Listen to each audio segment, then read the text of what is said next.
Today is March 30th, the last day of the month. And my soap note today is called For My Good.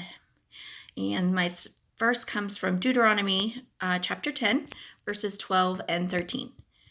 What does the Lord your God ask of you but to fear the Lord your God, to walk in obedience to him, to love him, to serve the Lord your God with all your heart and with all your soul, and to observe the Lord's commands and decrees that I'm giving you today for your own good.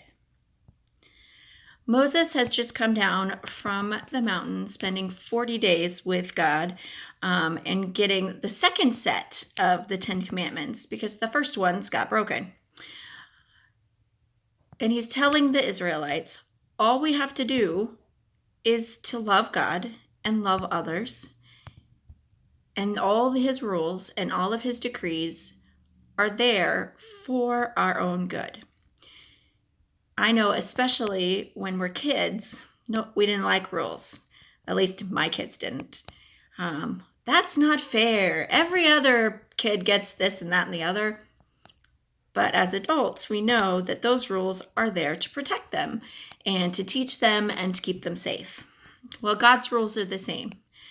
His rules are there to protect us, to love on us, to keep us from making stupid decisions on our own, which I definitely do anyway.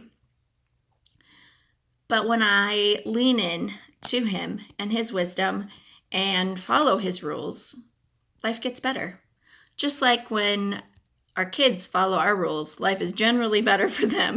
Less drama, less chaos in the home. So if I want less chaos in my life, I need to follow God's rules that are for my own good.